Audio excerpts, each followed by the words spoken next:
A rip of fabric tore through the roar of the river, sharp and accusing, and in that instant, Ayani's world shifted forever.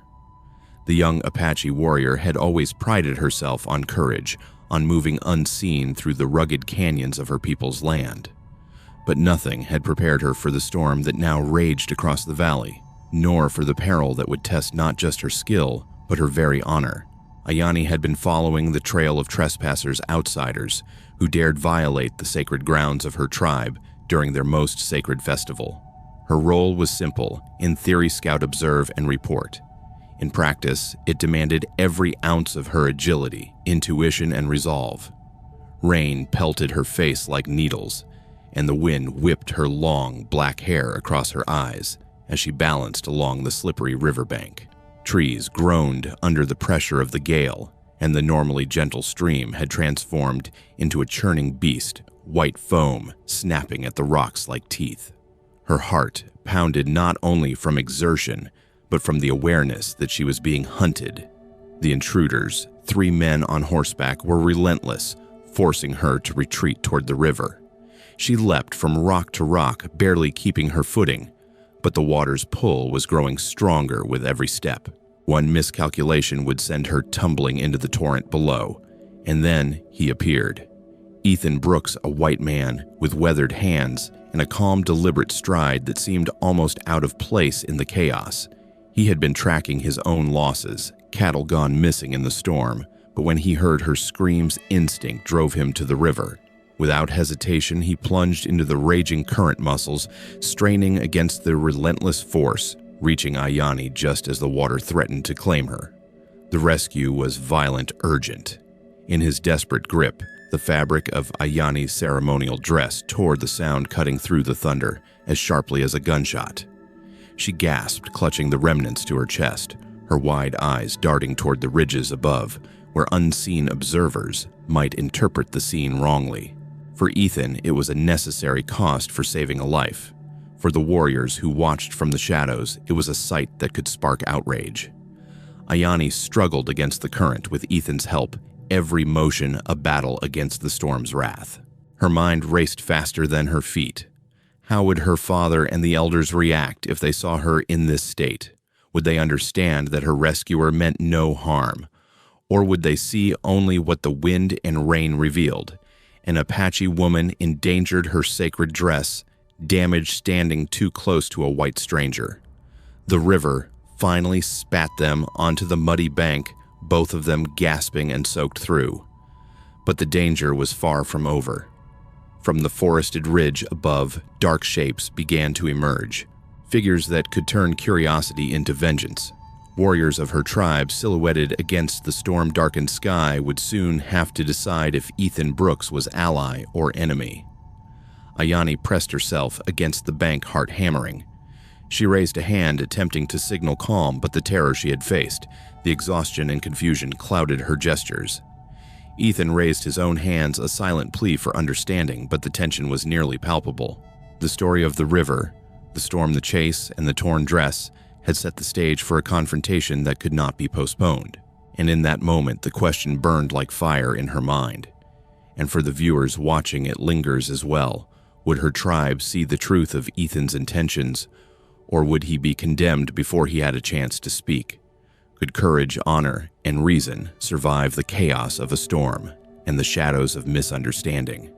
The river's roar and the rising figures above promised that the answers would come not with words, but through actions, through the desperate, heart-pounding struggle that lay just ahead. The riverbank trembled under the pounding storm, and from the ridges above, Ayani's tribe watched with eyes narrowed and hearts pounding. The sight that greeted them was enough to ignite outrage, their young warrior soaked and trembling her ceremonial dress, torn standing perilously close to a white man they had never seen before. Ethan Brooks's presence, innocent in intent, now radiated danger in their eyes. To the Apache watching from above, every detail told a story they had no way of verifying. A murmur rose through the ranks, quickly swelling into a roar of disciplined alarm. Within moments, nearly 200 warriors had gathered along the ridge and canyon slopes, their painted faces and war attire a warning in themselves. They were swift, silent as predators until now, and their collective presence carried the weight of imminent judgment. Every arrow knocked, every club clenched, each warrior's gaze sharpened by suspicion and protective fury. Ethan's heart sank when he realized the magnitude of the misunderstanding. It was no longer a rescue. It was a trial by circumstance. Ayani tried to step forward, raising a hand and speaking quickly in her native tongue, her voice cutting through the howling wind. The words tumbled out, pleading and urgent, but she knew Ethan could not understand them. More importantly, she could sense the warriors hesitating, yet unconvinced. Every gesture, every frantic movement she made was scrutinized for meaning, and the truth seemed more distant with each heartbeat. Ethan raised his own hands, palms outward, slow and deliberate. He wanted to convey nothing but peace, nothing but the fact that he had saved her life at the river's edge. He spoke softly, attempting words in broken Apache, though he knew fluency eluded him. The effect was uncertain. Some faces softened slightly, while others hardened further. The scene was a delicate balance between life and catastrophe, a single misinterpreted motion capable of tipping the scales. The warriors began to descend cautiously toward the river, forming loose arcs that encircled the bank. The noise of the storm was no shield against the tension. It merely highlighted the silent calculation in each measured step. Ethan's mind raced. Every action, every movement had to communicate innocence and respect. One wrong shift, one sudden motion could lead to disaster. His gaze sought Ayani's, silently asking for guidance, for some signal of how to navigate the perilous chasm of misunderstanding. Ayani's breathing was ragged both from the storm and the fear that her tribe might misjudge the man who had risked his life for hers. Her eyes darted between Ethan and the approaching figures, trying to convey a truth that could not be spoken fast enough, that might never be accepted in time. She motioned toward the river, toward the torn remnants of her dress, her gestures precise despite the chaos, but the warriors remained cautious. To them, what they could see was undeniable: a white man in close proximity to their kin, her sacred clothing in disarray. Their protective instincts flared like sparks in dry grass. The tension stretched an invisible cord, tight and fraying. Ethan bent slightly, lowering his stance, showing submission, a lack of threat. Each step he took toward the riverbank was deliberate, careful, almost reverent. His eyes never left Ayani's face, seeking silent permission, a shared understanding. Yet the storm, the torn dress, the distance between them and the observing warriors, all conspiring to obscure the truth. Whispers and guttural calls passed down the lines of the Apache as scouts and warriors tried to interpret the scene. Some argued for immediate action. Others hesitated, sensing something unusual about the man who had faced the river's wrath without hesitation. The question loomed: was he friend or foe, protector or predator? The uncertainty made every breath, every motion, a test of nerve and judgment. Ayani stepped closer to Ethan, gesturing sharply toward the hills where the bulk of the warriors lingered. Her eyes pleaded for patience, for understanding, but her own voice trembled, betraying the storm inside her. Ethan nodded slightly, acknowledging the delicate balance. They were both trapped in a crucible of misunderstanding where intent meant little and perception everything. For the audience, the moment was suffocating. Every second brought palpable anxiety, a sense of looming danger, and the stark realization that courage alone could not resolve the misjudgment of 100 eyes trained on a single truth. It was a lesson in perception, in the fragile line between salvation and suspicion, and it would take every ounce of bravery, tact, and trust to navigate what lay ahead. In the midst of the tempest, with rain slashing and river surging, the central question loomed large: would the Apache see the truth of Ethan's deeds before suspicion became irreversible, or would a single misstep turn a life-saving act into a cause for retribution? The tension was absolute. The stakes nothing less than life and death, honor and trust, an intricate dance where the outcome hung on the thin thread of understanding. Once the initial storm of misunderstanding began to settle, Ayani took a cautious breath and chose to reveal the truth. Her voice, still edged with urgency, carried over the softened roar of the river. She explained that the danger she had faced was not random, nor was it a simple misfortune. The men who had chased her into the river were deserters from the army men who had desecrated her tribe's sacred grounds during their new moon ceremony. They had stolen items of immense spiritual significance, sacred objects meant to protect and guide her people. Ayani had been tracking them in secrecy, attempting to gather intelligence so her tribe could reclaim what was theirs. Her torn dress and frantic movements had been a consequence of the pursuit, not a mark of betrayal.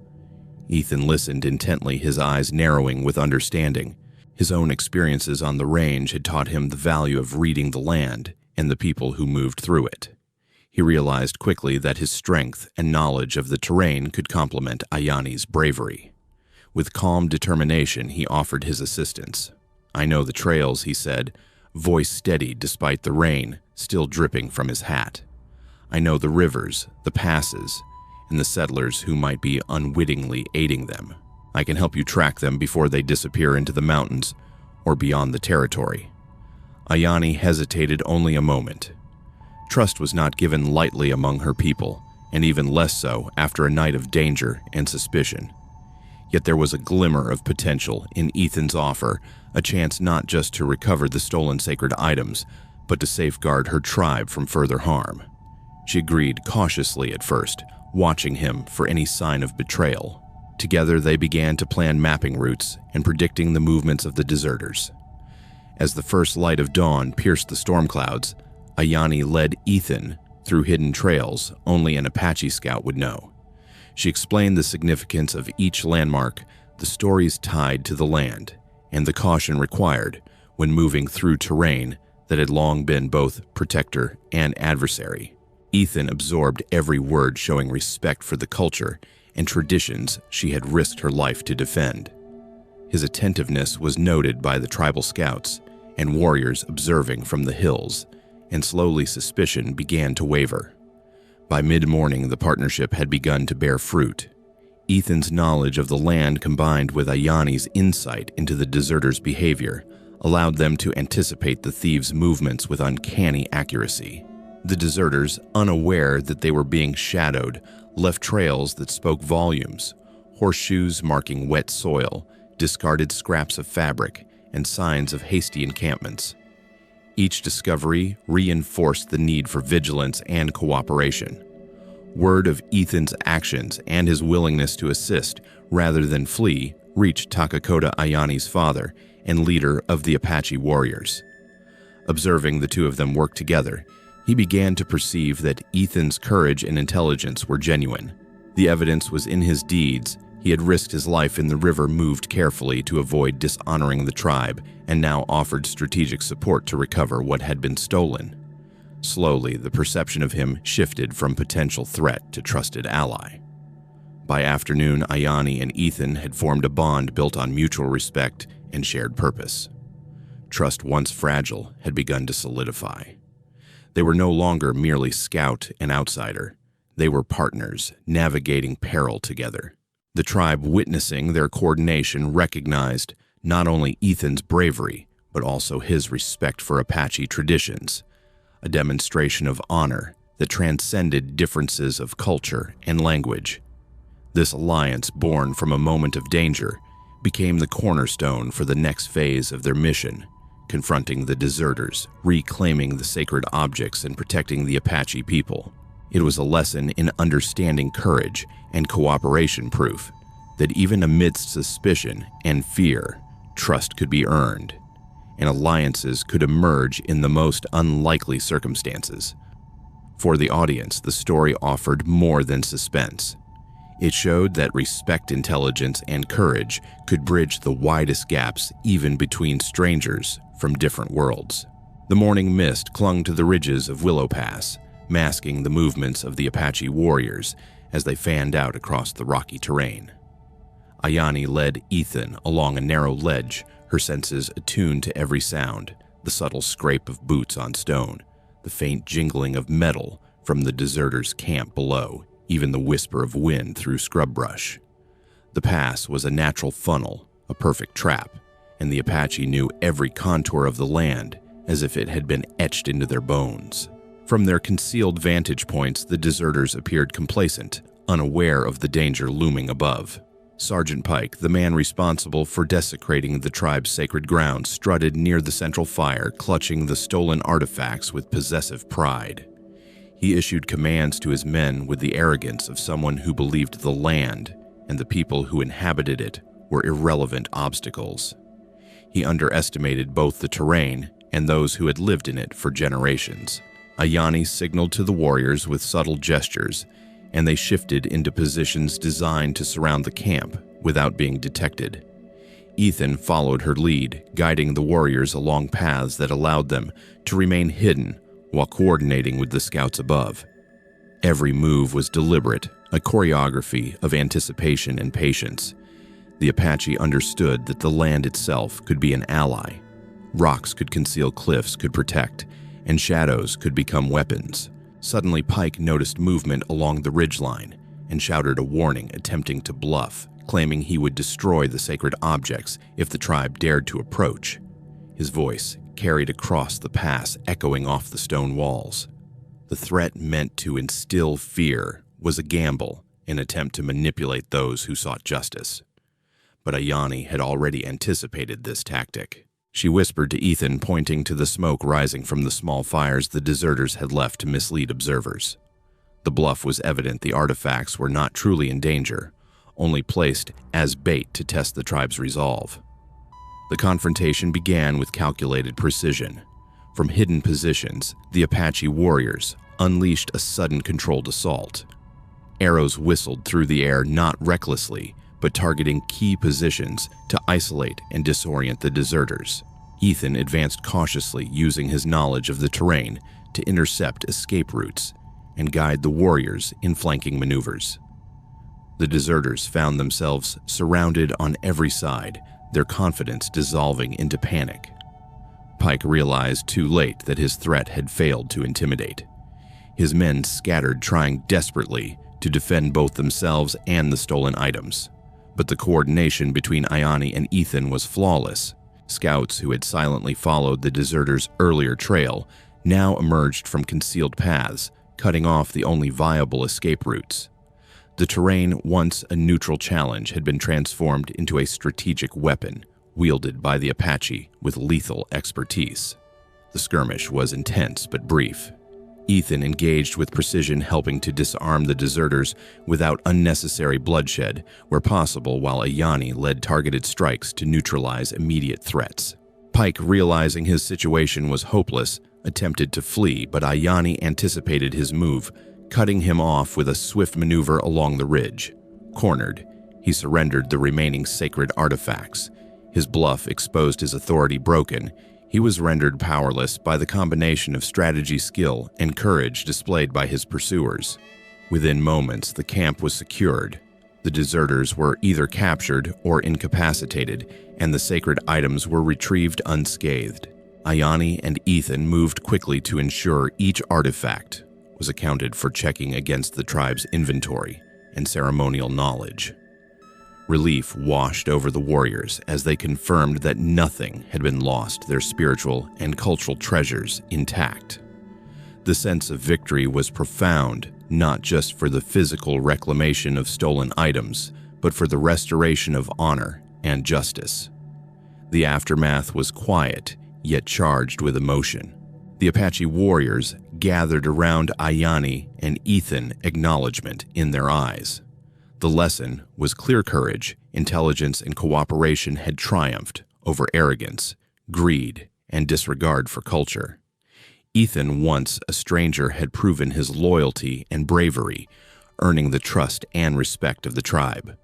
Ayani's leadership and foresight had been instrumental, her actions embodying the essence of Apache resilience and honor. For those watching, the scene offered a visceral sense of exhilaration. The tension of the ambush, the clever manipulation of the terrain, the near misses, and high-stakes decisions all combined to create a story that was thrilling, satisfying, and deeply human. Justice had been served not through luck or brute force alone, but through strategy, courage, and respect for the values that guided both the tribe and its allies. The victory at Willow Pass was more than a tactical success. It was a reaffirmation of the power of unity and the enduring strength of tradition and honor. Every arrow loosed, every maneuver executed with care, and every calculated risk underscored a timeless truth. In the wild landscapes of the West, survival demanded intelligence, courage, and an unwavering commitment to what was right. The sun dipped low over the ridges, casting long shadows across the valley where the battle at Willow Pass had unfolded. Ayani stood atop a high slope, her gaze sweeping the wild horizon. Around her, the Apache warriors moved. With quiet satisfaction, the sacred artifacts safely returned to their rightful place, each piece a testament to their culture, history, and resilience. The storm that had once threatened to drown her had passed, leaving a calm that was both literal and symbolic. A calm earned through courage, strategy, and trust. Ayani reflected on what had transpired. The tension, the misunderstanding, the chase, and the confrontation had all tested her in ways she could not have anticipated. Yet through it all, she had seen the power of cooperation. Trust, even between those from different worlds, had shifted the tide. Ethan, once a stranger and potential threat, had proven himself through decisive action and respect for her people. Their alliance had not only recovered what was stolen, but it also reinforced the bonds of understanding and shared purpose between two cultures. The tribe, watching from the surrounding ridges, recognized Ethan as more than an outsider. He had faced danger, followed their rules of honor, and contributed to the preservation of what mattered most to them. In turn, Ayani's wisdom, bravery, and unyielding dedication to her people shone through exemplifying the values that had allowed the Apache to survive and thrive for generations. The lessons were clear: courage and integrity, combined with respect for tradition and culture, could overcome fear, suspicion, and conflict. One individual's actions, guided by principle, could alter the fate of an entire community.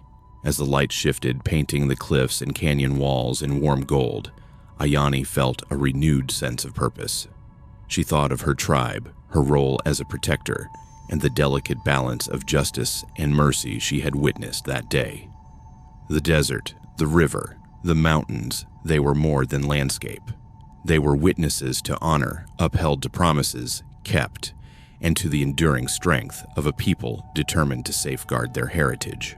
She stood tall, a figure of vigilance and hope, looking out over the untamed land, ready to defend it again if called upon. For viewers, the story offered more than adventure. It was a reflection on the human spirit and the power of shared values. Courage, intelligence, and respect for others can create bridges where misunderstandings once loomed. Decisions guided by morality and empathy resonate far beyond the immediate moment, leaving a legacy of trust, unity, and hope. And so, as the final rays of sunlight faded over the ridges, the story of Ayani and her unlikely ally concluded, leaving behind a message for all who listened: that bravery and principle can prevail even in the harshest landscapes, that cooperation across divides can save lives, and that honor remains timeless. If the tale of Ayani and the brave warriors of Willow Pass has inspired you, take a moment to follow. Epic Western stories, share this journey with friends, like the video, and leave a comment. Your support keeps these stories alive, bringing the courage, humanity, and drama of the Wild West to life for everyone willing to listen. The frontier may be wild, but the lessons of honor, trust, and resilience endure forever.